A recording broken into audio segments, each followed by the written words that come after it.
Hi there, my name's Macrina Lewis, and I am coming to you today to give you some tips and tricks on how to be a good singer or chanter in the Orthodox Church.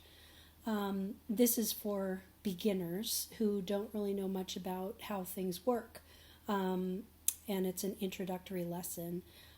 I've been a choir director for about 30 years in both the Antiochian Archdiocese and the OCA, Orthodox Church of America. But these guidelines are really general guidelines for any Orthodox church, and they would be applicable in whatever parish you are presently at.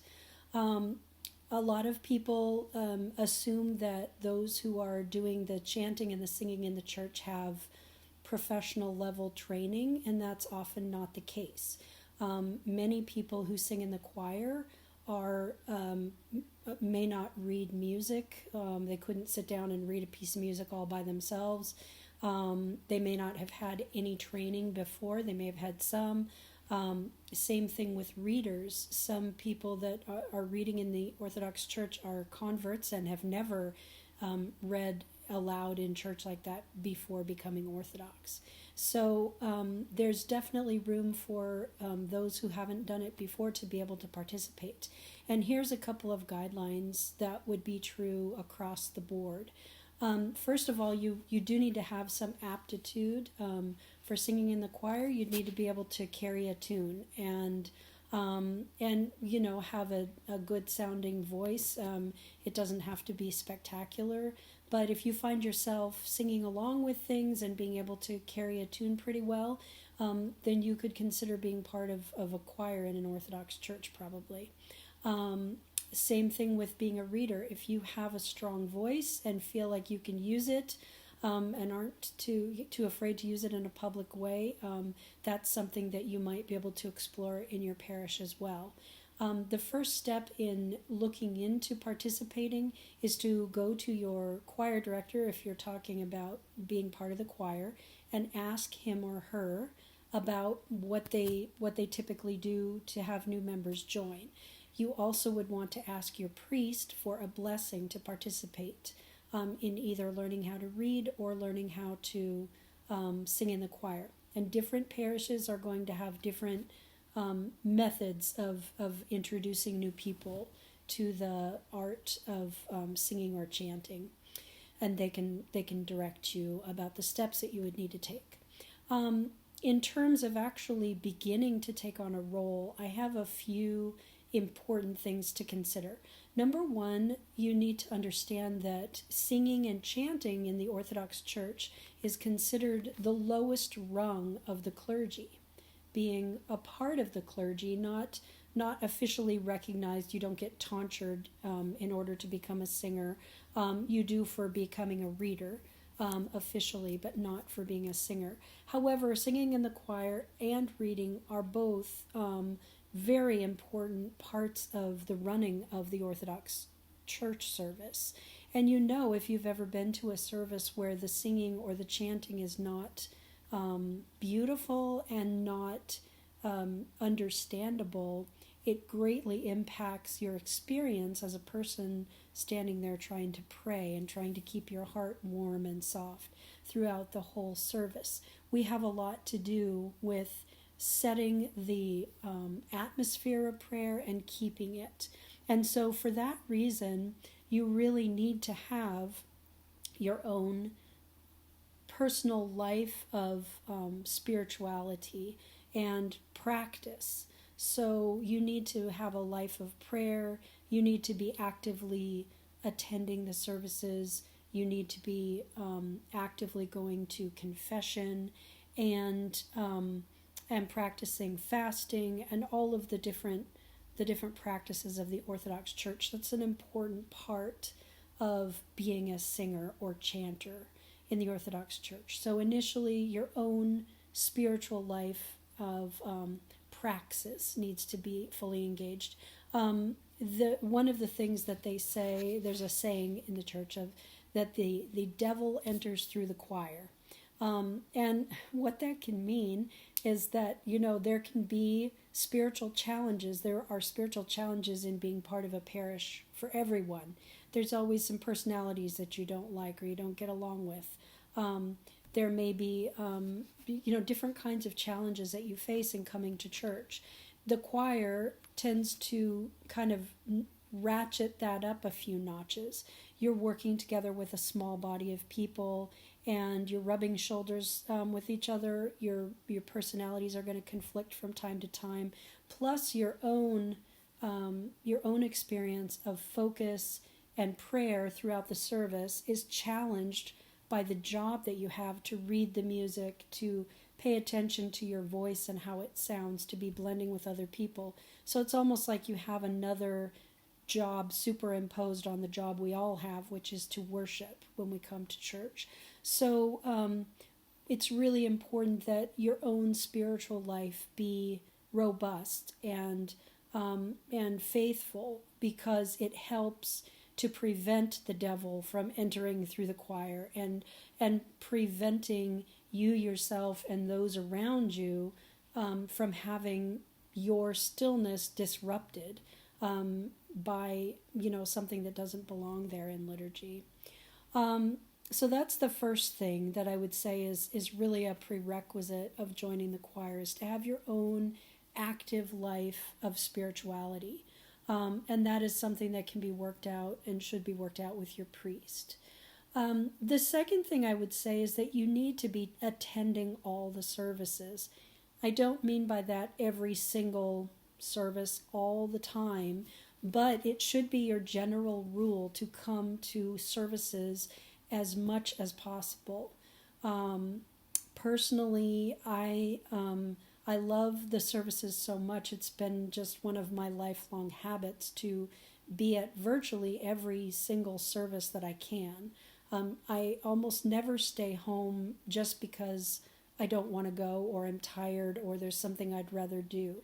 And I think that's kind of the ideal, to have the church dictate your how you spend your time. And if there's a service, that's the first priority thing that's going to happen. That doesn't mean that people are able to go to every single service every time the doors are open. Sometimes you're ill, sometimes you have a family or work obligation that's special and that really takes precedence over the church service. But by and large, to be a good member of the choir, the church services should take precedence over most things in your life, most things that you have complete control over, I would say. So a work schedule, you can't help that. You have to be at work when you're assigned to be at work for many jobs.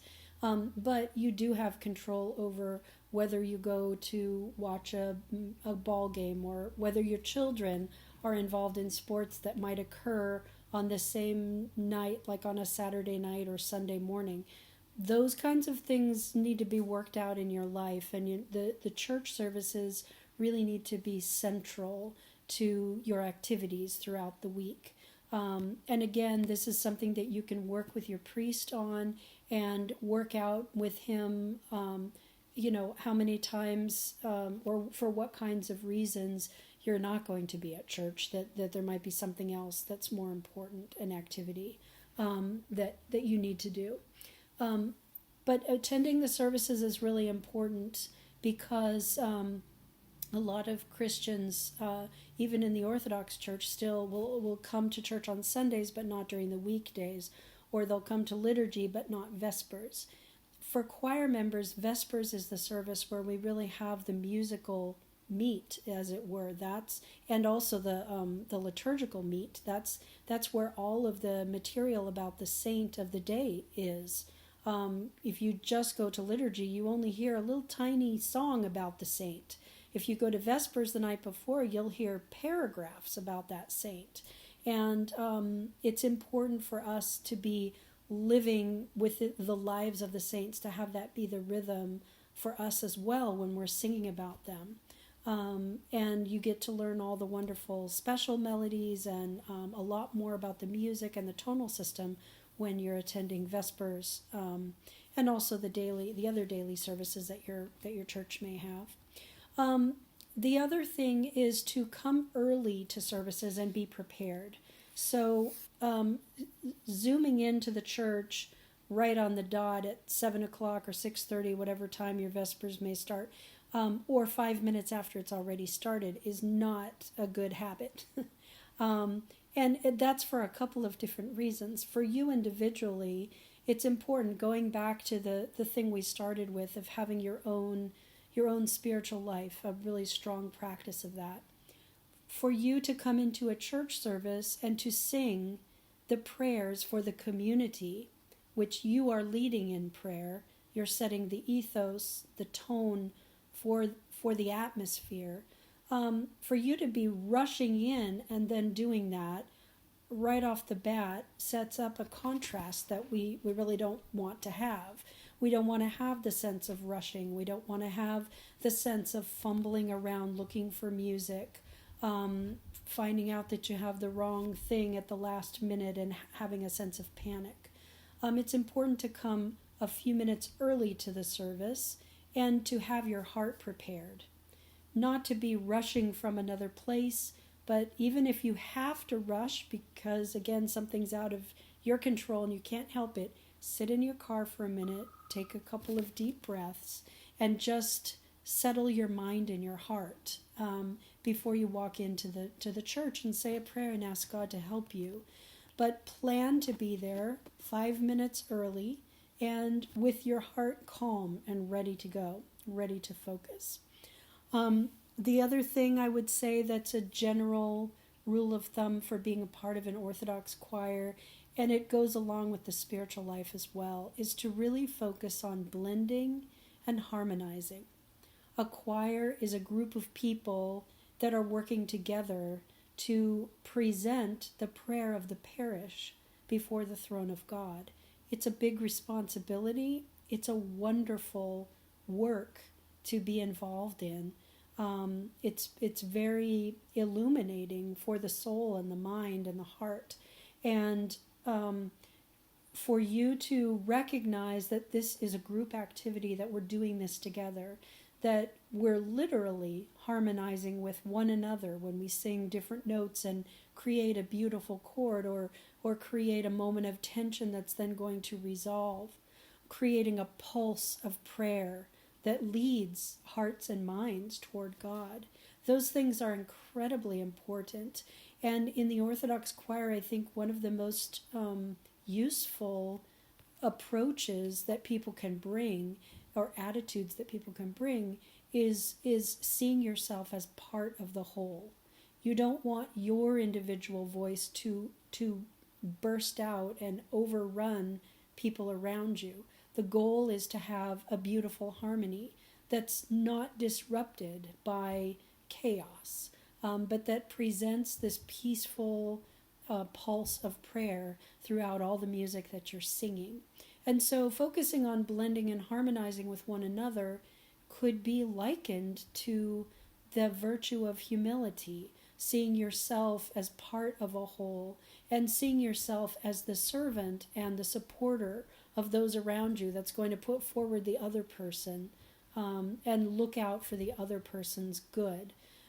That's the same way that we want to be as singers in the church. There are singers that have beautiful voices, and there are singers that have voices that may not stand out as much but are supportive and really make the body of that choir stable and secure and just with the basis that it needs. So whatever kind of voice you have, we all want to come with the same approach, that we want to focus on blending and harmonizing with one another. So hopefully those few points give you a little bit of information about what it means to be in the choir in an Orthodox church, or to be a chanter. So to review, ask your choir director and your priest about participating.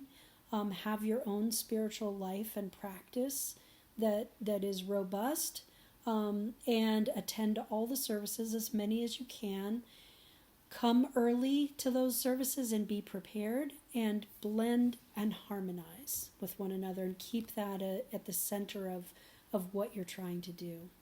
All right, we'll talk to you again on another topic. Thanks for listening. Bye-bye.